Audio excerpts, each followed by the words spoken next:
Hey guys, welcome back to FIFA 23 Brighton Korea mode. And again, I took a good 3-4 days break. And right now, I am back to giving you guys such a great video. And of course, today we are going to play 4 games today. It's not going to be easy, to be honest, isn't it? You got Spurs in the first game, Liverpool for second, Newcastle away, and also finish this episode off with Manchester United again.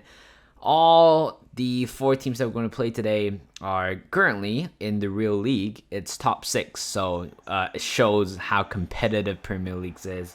And of course, over the weekend, unfortunately, Brighton lost to Man City, and I felt like I don't watch Brighton a lot, but I felt like since the new manager for Roberto Di Serbi, I think Brighton has kind of dipped a little bit, and of course, there are certainly great moments for Brighton. For example, the game against Liverpool where Trossard got a hat trick against Liverpool. And since then, I don't remember the last time where Brighton has a very good result. But of course, hopefully, I'm not a Brighton fan, but in the league, I really do hope that they are going to restore, where they are when Graham Potter was still there in the team. And of course, right here against Tottenham, missing the first chance, unfortunately, putting too much power behind the shot. And later on, Basuma, I believe he scored the 1-0. And here comes Umwebu right outside the box to Sesko. Pulls that one. Great finish right there. And Manigan, I think that's the goalkeeper's name, could have a chance to probably save that one. Maybe a little bit of a touch with his hand, but in the end, we got pretty much a late equalizer. 73rd minute, Sesko with an equalizer. 1-1 was the final score. Moving on right here, we are playing against Liverpool, this time at home. Again, against Liverpool. It is going to be tough for them, to be honest. On paper, they looks like a very good team. Look at that. They got a Zobaisa, I think that's how you pronounce his name. Apparently, that the Hungarian has a very fantastic season for RB Leipzig before, and of course there are rumors going around where Arsenal was going to sign him because Arsenal was looking for a central attacking midfielder, and he was probably one of the brightest youngsters in the world right at that moment. And here comes Sesko in the first half right here. Great through ball, but Alisson came out very early right there to deny the shot. And here comes Hloček, and right there you guys can see Estupinan on the left hand side, just kind of in pain right there. Don't know what's happening to him, but we continue to play. Caicedo with the shot, but Alisson with another great save. But right here, Estupinan doesn't seem like in a very good place, to be honest, holding his knee.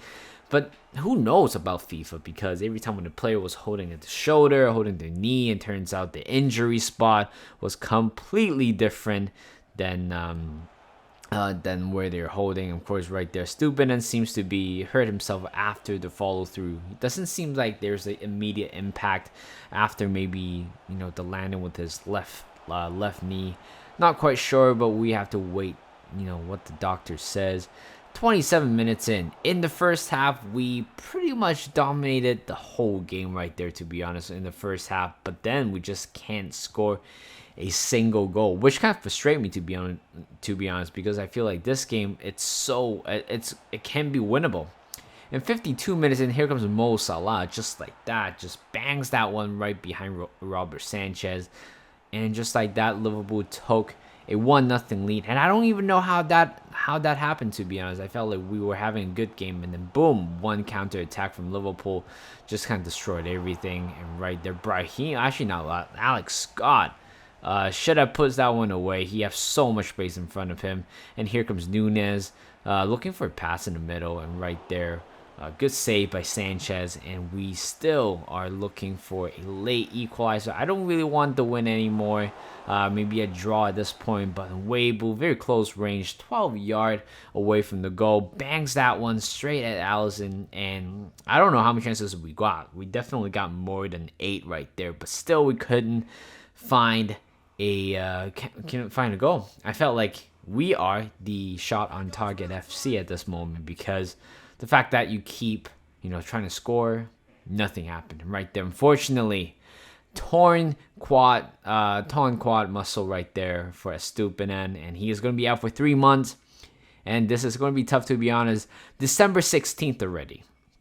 So we don't have another left wing back in the system right here. We only have Tavares on the left hand side so far for this season, and without Estupinan for the next 3 months or 3 to 4 months before he gets fully fit, we definitely do need a left wing back. But at this moment, I might be considering calling back Nicholson, our bright left wing back, who made quite a lot of appearance in the last season. I think he is a pretty good player so far for now.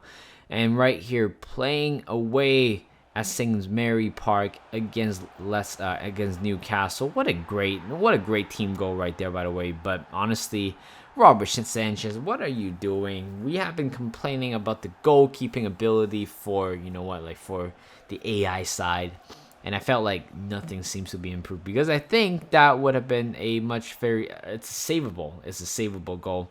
Here comes close check to Gilhard. Good turn right there. Try and banks that one past Nick Pope, but Nick Pope just got that one perfectly. And I realized there's a glitch in the game. I don't know if it's true. And by the way, what a great power shot.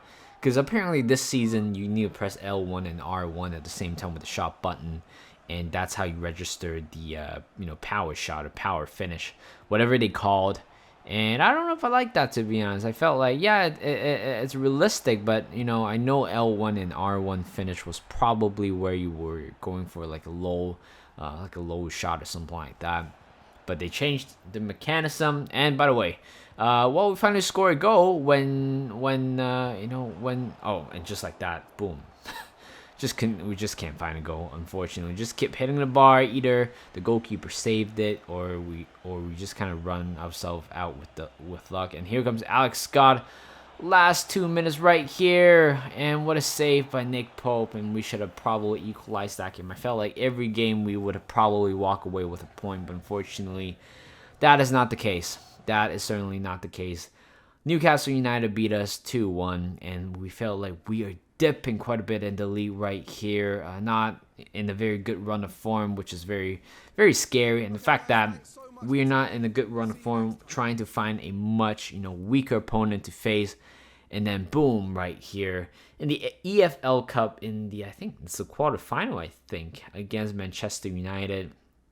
Everybody knows the drill. Going to Old Trafford, and it is going to be a very tough game for sure. Again, on paper, we are a team where we're still growing, for the future. But on the other side, for Manchester United, of course, they are a much better team on paper. And yeah, just like that, quarterfinal against Manchester United. Looking at the seeds for quarterfinal, we got Crystal Palace. I think we got Sunderland, and also West Brom as well. So I felt like the draw kind of screwed us over here. 3 minutes in, look at Ronaldo, just kind of it's very typical FIFA, where the best player just kind of dribbles you around, and there's no way for you to grab the ball in anywhere possible. 6 minutes in right here. Here comes Lamptey on the right hand side, looking for a pass in the middle to Sima, and he scores another one right there. Sima, again, I was thinking about selling him because his right midfielder doesn't seem to be quite working in our system. But you know what? Every time when I give him a chance, he does actually perform very well, to be honest. 11 minutes in, here comes Manchester United, and Kilman just kind of knocks the player down right there for a penalty. Not sure if it was a penalty, to be honest, but when you look at the replay right here once again, yeah, actually, honestly, I think it's a penalty. He clearly didn't play for the ball. And right now we have to suffer a guarantee. I felt like a guaranteed penalty from Ronaldo. And right here comes Savin, and what a great save by Savin.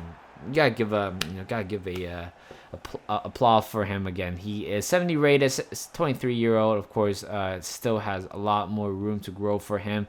But what a great save against a GOAT. Later on, 33 minutes in, just as I was complimenting him, he conceded another goal right there. Again, it's inevitable against Ronaldo. It bound to happen.